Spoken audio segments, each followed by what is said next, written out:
우리가 살고 있는 이 시대의 특징 한 가지를 말하라고 하면 불확실성이다, 이렇게 말할 수 있겠습니다. 우리는 지금 불확실성의 시대를 살고 있습니다. 사실 이 말은 하버드 대학교 경제학과 교수였던 존 케네스 갤브레이스라는 분이 쓴 책의 제목이기도 합니다. 이분이 1977년에 The Age of Uncertainty라는 책을 썼어요. 불확실성의 시대. 아마 이 책 때문에 이 말이 좀 더 회자가 되지 않았나 생각을 합니다. 당시에 이 책이 베스트셀러가 되었습니다.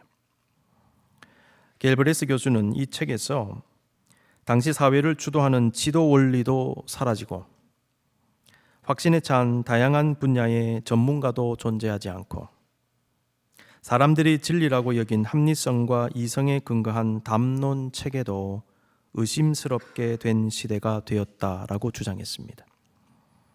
불확실성의 시대는 예측이 불가하고 어디로 어떻게 가야 할지 모르는 혼란한 시대 그 자체를 의미할 것입니다.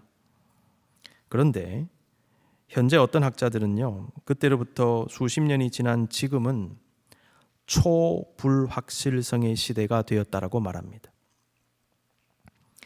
코비드-19 팬데믹, 러시아의 우크라이나 침공, 세계 각 나라의 정치, 경제, 군사적 대립으로 인한 불안정성의 증가, 인플레이션, 경기 침체 등으로 인한 경제적 불안감에 더해서 최근에 가장 큰 이슈가 되고 있는 환경 파괴로 인한 기후변화는 사람들을 두려움으로 몰아넣고 있습니다.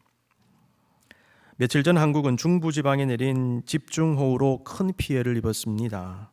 특히 서울 동작구만 보면요, 1907년 서울에서 기상 관측을 시작한 이래 115년 만에 역대 최고치의 비가 내렸답니다.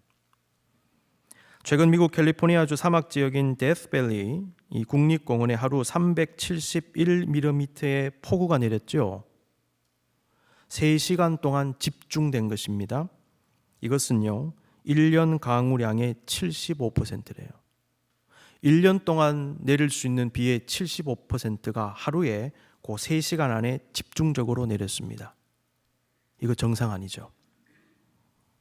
1000년에 한 번 발생할 수 있는 기록적 폭우라고 전문가들은 말합니다. 우리는 정말 앞으로 이 세상이 그리고 우리의 삶이 어떻게 전개될지 모르는 불확실성의 시대를 살고 있는 것 같습니다. 영성학적으로 이러한 현상을 곰곰이 한번 생각해 보면 성도가 하나님과의 영적 교제 속에서 종종 경험하는 영성 체험의 한 모습으로 말할 수도 있겠습니다. 우리는 주님과의 교통 속에서 때때로 알다가도 모르는 상태에 빠집니다. 완전한 무지, 혼돈, 두려움, 그리고 침체감을 느끼기도 합니다. 이것은 많은 영성가들의 영적 체험에서 이미 드러난 것입니다. 이러한 영적 현상을 잘 알게 하는 기독교 고전 중에 하나가 바로 무지의 구름이라는 작품입니다. The Clouds of Unknowing. 이 책은 14세기 후반에 이름을 밝히지 않은 영국 어느 수도사에 의해서 쓰여진 책입니다. 이 책이 쓰여진 14세기 유럽은 사실 오늘날보다 더 큰 혼란에 빠져 있었다고 해도 과언이 아닐 것입니다. 우리는 코비드-19이라는 전염병을 경험했지만 그때는 흑사병으로 수많은 사람들이 죽었습니다. 우리는 20세기에 두 차례의 세계전쟁, 한국전쟁, 베트남 전쟁, 걸프전, 그리고 2001년에 시작된 아프가니스탄 전쟁 등등 이 땅 곳곳에서 벌어진 수많은 전쟁과 함께 최근에는 우크라이나 전쟁의 소식을 매일같이 듣고 있는데요. 14세기 당시에는 영국과 프랑스 사이에 벌어진 100년 전쟁이라는 게 있어요. 1337년부터 1453년까지 벌어진 아주 오랫동안 진행된 전쟁이 있었습니다. 이 전쟁으로 백성들의 삶은 도탄에 빠졌고 먹고 살기 힘들었던 농민들은 견디다 못해 곳곳에서 봉기를 일으켰습니다. 이 책의 가장 중요한 지필 목적은 우리의 마음을 하나님께로 들어올리고 오직 하나님만을 우리의 목적으로 삼는 실천을 촉구하는 것입니다. 그 실천은 다름 아닌 하나님을 온전히 묵상하는 것입니다. 문제는 우리가 하나님을 향하여 영적으로 나갈 때에 하나님과 우리 사이에 마치 구름이 끼는 것 같은 체험을 하게 된다는 것입니다. 바로 이러한 영적 현상 때문에 저자는 자신의 책의 제목을 무지의 구름이다 라고 지었어요. 저자는 다음과 같이 말합니다. 당신이 묵상을 실천하는 처음에는 무지의 구름 같은 어두움만 경험할 것이다. 당신은 이것이 무엇인지 알지 못할 것이다.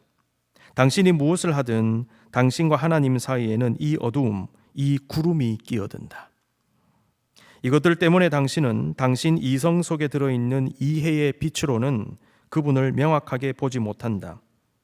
또 당신 감성 속에서 사랑의 달콤함을 완벽하게 맛보지 못한다.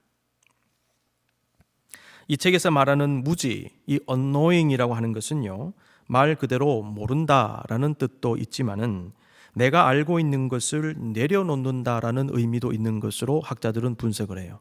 아, 내가 아는 게 아니었구나. 내려놔라 말이죠. 그리고 진정한 알을 추구해야 된다는 것이죠. 비록 무지의 구름을 통과해야 할지라도.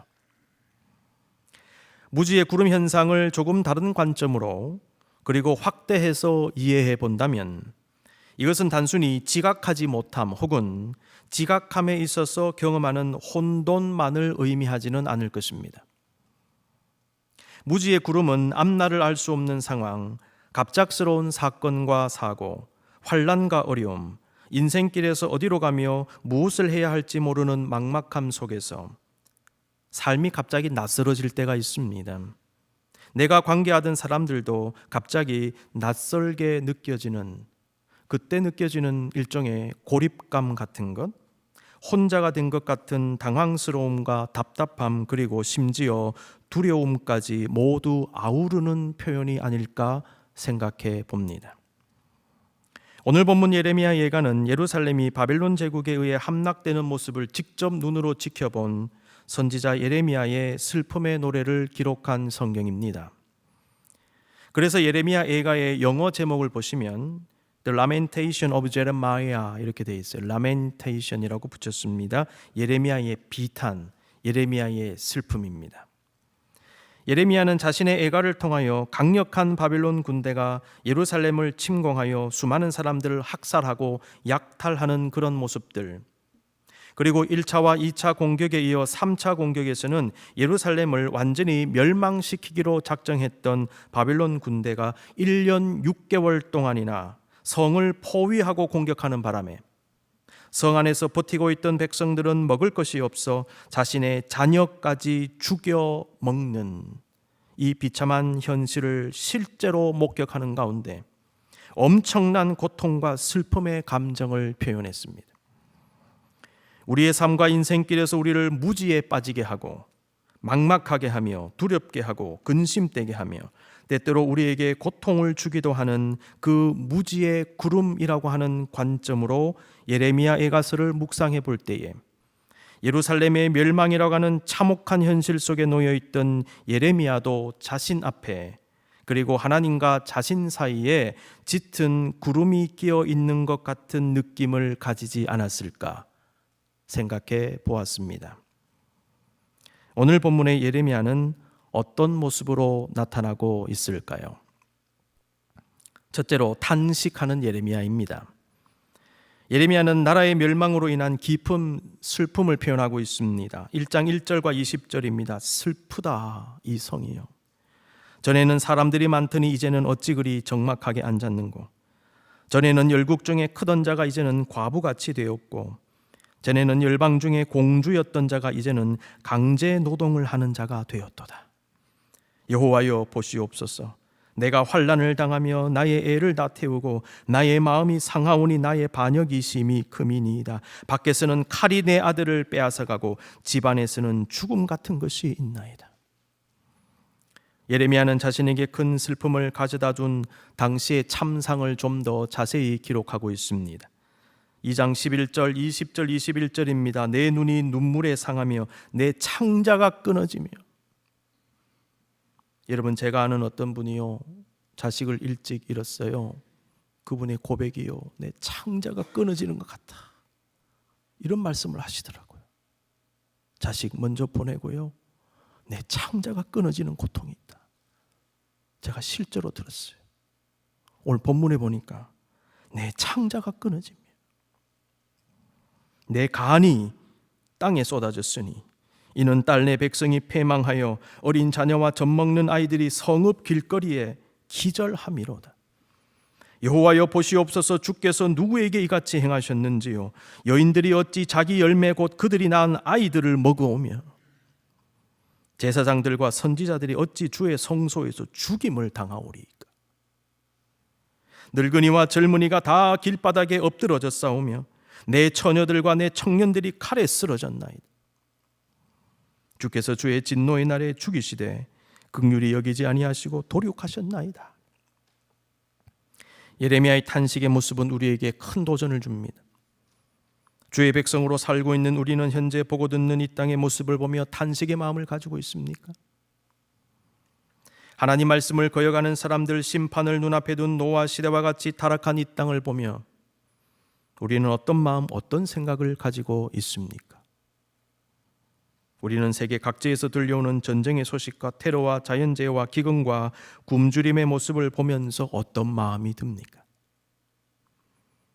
예레미야의 탄식은 사실 하나님의 탄식이 아닐까요?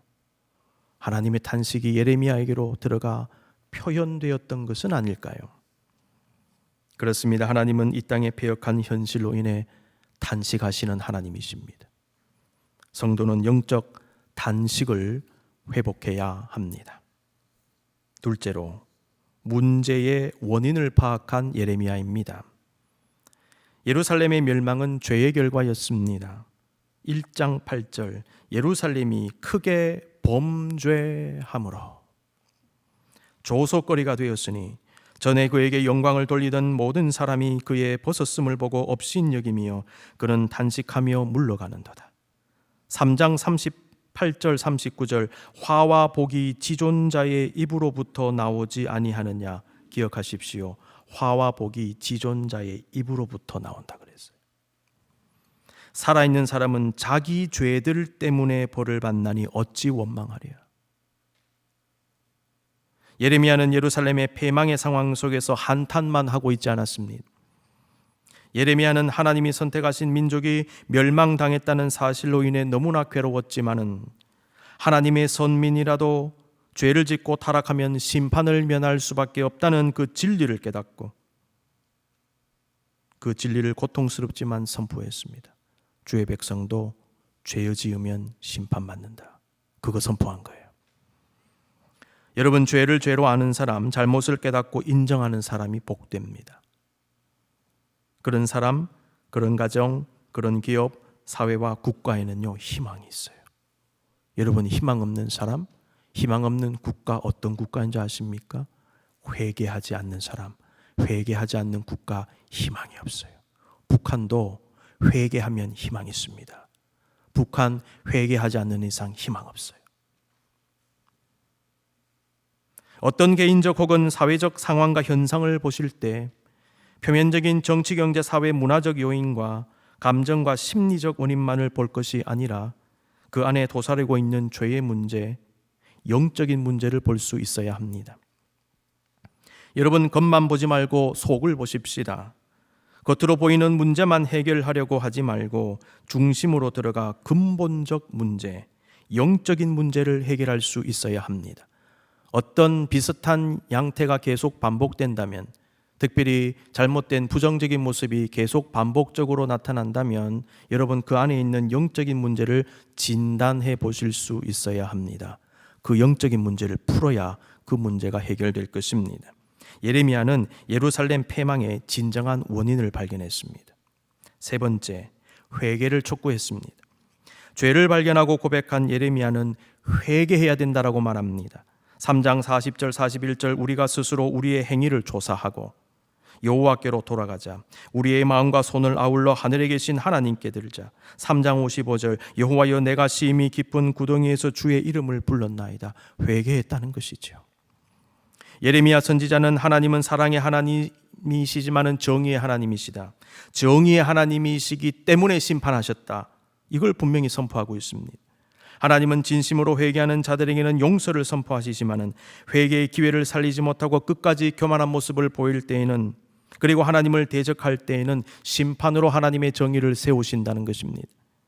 남유다의 멸망은 죄를 회개하지 않고 끝까지 자기 길로 가버린 하나님의 백성을 향한 징계였다는 것입니다.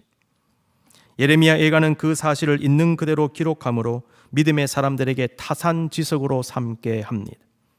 이것이 바로 하나님의 말씀의 역사입니다. 하나님은 성경에 기록된 다양한 하나님의 역사를 보게 하심으로 우리의 삶에 적용하게 하시는 것입니다. 하나님은 복과 형통의 길도 알게 하시지만 멸망의 길도 알게 하세요. 하나님은 주 예수 그리스도를 믿는 자들이 얻는 구원의 길도 말씀하시지만 하나님을 거역하고 배척하며 복음을 우습게 하는 자들에게 주어지는 파괴적인 결말도 분명히 알게 하십니다. 그러므로 성경에는 천국의 이야기도 있지만 지옥 이야기도 있습니다. 이러한 기독교 진리의 양면적인 모습은 우리에게 매우 중요한 메시지를 던지면서 우리가 무엇을 선택할 것인가, 우리가 어떤 삶을 살 것인가 깊이 생각하게 하고 결단하게 하는 것입니다. 여러분, 우리의 삶은 동전의 양면과 같아요. 한번 잘못 뒤집으면 악으로 빠지고요, 잘못 뒤집으면 선으로 넘어가는 것입니다. 구원과 멸망은 동전의 양면과도 같습니다. 이게 복음의 아주 독특한 양면성이라고 하는 것입니다. 여러분, 선택 잘 하셔야 돼요. 하나님은 성경뿐만 아니라 지금 이 땅에서 일어나고 있는 다양한 일들을 통해서도 우리에게 교훈하십니다. 이 땅 곳곳에서 벌어지고 있는 극단적인 전쟁의 모습들, 무력 시위와 충돌들, 테러와 분쟁과 각종 사회 혼란의 모습은 그들만의 문제가 아니라 우리 자신의 문제라는 것을 알게 하십니다. 우리 안에도 그러한 문제들의 당사자들이 가지고 있는 죄성과 욕망이 들어있음을 부인할 수 없습니다. 예수님은 누가복음 13장 4절 5절 말씀에서 이와 같이 말씀하셨습니다. 또 실로암 망대가 무너져 치어 죽은 18사람이 예루살렘에 거한 다른 모든 사람보다 죄가 더 있는 줄 아느냐? 너희에게 이르노니 아니라 너희도 만일 회개하지 아니하면 다 이와 같이 망하리라. 예수님은 죄의 문제, 우리 모두의 죄의 문제를 지적하신 것입니다. 네 번째, 소망을 잃지 아니한 예레미야의 모습입니다. 오늘 본문 3장 22절 이하에는 예레미야 예가에 나오는 대표적인 소망의 말씀이 기록이 되어져 있습니다. 같이 한번 볼까요? 22절부터 26절요. 여호와의 인자와 긍휼이 무궁하심으로 우리가 진멸되지 아니함이니이다. 이것들이 아침마다 새로우니 주의 성실하심이 크시도소이다. 내 심령에 이르기를 여호와는 나의 기업이시니 그러므로 내가 그를 바라리라 하도다. 기다리는 자들에게나 구하는 영혼들에게 여호와는 선하시도다. 사람이 여호와의 구원을 바라고 잠잠히 기다림이 좋도다. 여러분, 소망이 느껴지시지요? 그런데 이 소망은요, 믿음의 바탕을 두고 있어요. 하나님을 향한 믿음을 가지고 있었습니다. 그 믿음 때문에 소망을 가지게 되었습니다. 그렇다면 예레미야가 하나님의 어떤 것을 믿었을까요? 하나님을 믿었습니다. 그런데 하나님의 어떤 역사를 믿었을까요? 굉장히 구체적으로 나옵니다. 첫 번째, 예레미야는 하나님의 인자와 긍휼의 무궁하심을 믿었습니다. 여호와의 인자와 긍휼이 무궁하심으로 우리가 진멸되지 아니함이니이다. 자신들이 심판받았지만 완전히 진멸되지 아니한 이유는 하나님의 인자와 긍휼 때문이었다는 것입니다. 완전히 망한 줄 알았거든요. 그런데 가만히 보니까 완전히 진멸되지 아니했다는 것을 새삼 깨닫게 되었어요. 하나님은 때때로 우리에게 잠깐의 고난을 허락하십니다. 인생의 삶의 밑바닥을 경험하실 때가 있어요. 그런데 그러한 힘든 상황 속에서도 주님이 손이 나와 함께 하셨음을 나중에 깨닫습니다. 그때 그 사고로 나는 큰 상처를 입거나 내가 그때 죽을 수도 있었는데 하나님이 건져주셨구나. 그때 그 일이 훨씬 더 잘못되어서 회복 불능의 상황에 빠질 수도 있었지만은 그렇게 되기 직전에 건짐받고 피해가고 무사히 지나간 경험들이 우리에게 무수히 많습니다. 그때 내가 1m만 더 갔다면 나는 그때 죽었다라는 거예요. 그때 조금만 늦게 그렇게 되었다면 나는 죽었다. 더 큰일 날 뻔했다. 그런데 하나님이 막으셨구나. 예레미야가요 똑같은 걸 경험한 거예요. 다 망한 줄 알았어요. 그런데 우리가 진멸되지 아니함이니이다. 다 끝난 게 아니었네. 이유가 무엇인가? 하나님의 인자와 긍휼 때문이었구나. 그러니까 소망이 생기는 거죠.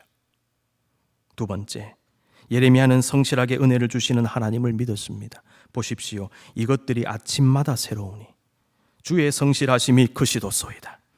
이 구절에서 성실하심으로 번역된 말의 원어의 뜻을 보니까요, 도덕적으로 그리고 인격적으로 전적으로 믿을 수 있는 신실함, 변함이 없고 한결같음, 안정됨과 확고함이라는 뜻을 가지고 있어요. 인간은 변하지만 하나님은 변하지 않습니다. 인간은 때때로 거짓말합니다. 그런데 하나님은 거짓이 없으세요. 인간은 자신의 유익과 생각을 따라 배신하기도 하지요. 그런데 하나님은 신의를 지키시는 신실하신 분이십니다. 이 세상과 우리의 삶이 어떻게 이렇게 유지될 수 있는가? 하나님의 신실하심 때문이라는 것입니다. 하나님의 성실하심이 있기 때문에 우리가 이와 같이 살 수 있다는 것입니다. 그러므로 나는 소망을 가지겠다는 거예요. 세 번째, 예레미야는 하나님이 진정한 기업이 되심을 믿었습니다. 내 심령에 이르기를 여호와는 나의 기업이시니 그러므로 내가 그를 바라리라 하도다. 기업이라는 말의 원어적인 의미, 이 문자적인 의미를 보니까 인간이 소유하거나 상속받는 토지를 문자적으로 의미합니다. 풀어서 얘기하면 하나님이 나의 기업이시다라는 얘기는 하나님이 나의 삶의 기반이십니다, 이 말입니다. 여러분 기업을 가지고 계시지 않습니까? 여러분의 그 기업은요, 여러분의 삶의 기반입니다. 하나님이 나의 삶의 기반이시구나. 그러므로 나는 소망할 수밖에 없구나라는 것입니다. 네 번째입니다. 예레미야는 하나님의 선하심을 믿었습니다. 기다리는 자들에게나 구하는 영혼들에게 여호와는 선하시도다. 예레미야는 하나님의 심판은 하나님이 악하시기 때문에 일어난 것이 아니다. 하나님의 심판은 하나님의 악함의 표현이 아니다. 하나님의 정의의 표현이다. 하나님은 근본적으로 선하신 분이시다. 이걸 말씀하고 있어요. 하나님은 자신을 찾는 자들을 반드시 만나주시고 자신에게 기도하는 영혼들에게 반드시 기도에 응답하십니다.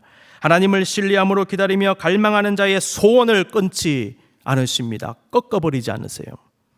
우리가 하나님을 여전히 기다리고 기도하고 바랄 수 있는 이유는 하나님의 선하심 때문이라는 것입니다. 그러므로 우리는 고난 중에 이 선하신 하나님의 본심을 깨달을 필요가 있습니다. 예레미야는요, 하나님의 본심을 의심하지 않았어요. 3장 33절, 주께서 인생으로 고생하게 하시며 근심하게 하심은 본심이 아니시로다. 여러분 삶이 어려움이 있을 때에, 신앙이 흔들릴 때에 우리를 향하신 하나님의 본심을 기억하십시다. 사랑과의 갈등과 오해로 인해 상처를 느낄 때에 본심을 알고 이해하기 위해 애써 보십시다. 사실 서로의 본심을 알 때에 문제가 커질 수도 있지요. 반대로 본심을 이해하면서 문제가 해결되는 경우도 굉장히 많습니다. 제가 오해했군요. 제가 잘못 알았군요. 그런 마음이셨군요. 죄송합니다. 제가 이제 이해했습니다. 본심이 그러하셨군요. 예레미야는 하나님의 본심을 오해해서는 안 됨을 가르쳤던 것입니다. 예레미야는 멸망 중에서도 위에 네 가지 모습으로 역사하시는 하나님을 향한 믿음을 가졌고 그 믿음을 바탕으로 소망을 품었습니다. 그래서 예레미야는 다음과 같이 고백합니다. 26절, 사람이 여호와의 구원을 바라고 잠잠히 기다림이 좋도다. 오늘 본문은 예레미야가 절망적 상황 속에서도 소망을 발견한 또 한 가지 중요한 이유를 보여줍니다. 그것은 하나님께서 예레미야를 둘러싼 무지의 구름을 뚫고 그에게 자신의 존재를 드러내셨기 때문입니다. 22절, 23절 다시 한번 보겠습니다. 여호와의 인자와 긍휼이 무궁하심으로 우리가 진멸되지 아니함이니이다. 이것들이 아침마다 새로우니 주의 성실하심이 크시도소이다. 조금 다른 관점으로 묵상해 볼게요. 분명히 예레미야의 눈에는 하나님이 보이지 않았지요. 그러나 마치 눈으로 주를 배우는 것 같은 은혜를 아침마다 경험한 거예요. 육신의 눈앞에는 파괴된 예루살렘의 모습이 있었고 고통으로 울부짖는 사람들이 보이고 이제 앞으로 무엇을 어떻게 해야 할지 모르는 절망적 상황이 눈앞에 펼쳐졌지만 영적인 눈으로는 아침마다 새롭게 임하시는 하나님의 임재를 본 겁니다. 그렇습니다. 살아계신 하나님은 예레미야를 덮어버린 무지의 구름, 답답함과 절망과 슬픔과 두려움의 구름을 뚫고 아침마다 새롭게 자신의 임재를, 자신의 존재를 드러내 보여주셨던 것입니다. 하나님은 우리의 무지의 구름을 뚫고 우리에게도 아침마다 순간순간 새로운 은혜로 임하십니다. 이 하나님을 여러분 보실 수 있기를 바랍니다. 무지의 구름의 저자는 우리를 답답하게 하는 구름을 만날 때에 당황하지 말고 그 구름 속에서 주님을 만나라고 권고합니다. 이 어둠을 당신 집으로 삼아라. 당신이 할 수 있는 한 거기 오래 머물면서 거듭하여 그분에게 소리쳐라. 당신이 이렇게 하는 것을 그분이 사랑하기 때문이다. 이 어둠과 이 구름 속에서 기다리면서 당신은 지상에서 하나님에게 가장 가까이 다가가는 것이다. 내가 당신에게 요청한 것처럼 이것을 근면하게 실천하라. 그러면 하나님의 자비가 당신을 그곳으로 데려다 줄 것이다. 무지의 구름은 하나님을 못 만나게 하는 것이 아니라 더 잘 만나게 하는 것입니다. 무지의 구름은 우리로 하여금 주님을 더 애타게 찾게 합니다.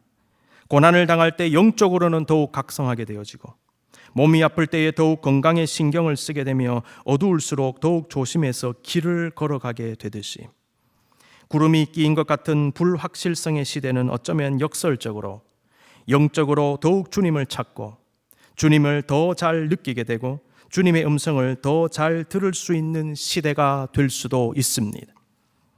가정도 기업도 교회도 사회와 국가도 모두 앞이 보이지 않고 소망이 없다고 말하는 이 시대이지만, 어쩌면 지금은 우리를 둘러싼 짙은 구름 속에서 주님을 제대로 만날 수 있는 은총의 시간일 수도 있는 것입니다. 하나님은 우리의 고난 가운데 예레미야에게처럼 우리에게 드러내실 것입니다. 이것이 아침마다 새로우니 주의 성실하심이 크도소이다. 우리 이 고백을 담았어요. 함께 한번 찬양해 볼까요? 오늘 본문 말씀에 바탕을 두고 만든 찬양이 있습니다. 주의 인자는 끝이 없고, 함께 찬양하겠습니다.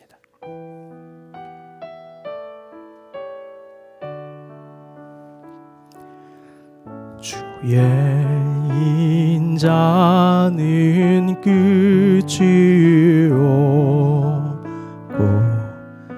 그의 자비는 무궁하며 아침마다 새롭고 늘 새로우니 주의 성실이 금이라. 성실하신 주님, 주의 인자는 끝이 없고 그의 자비는 무궁하며 아침마다 새롭고 늘 새로우니 주의 성실이 금이라. 성실하신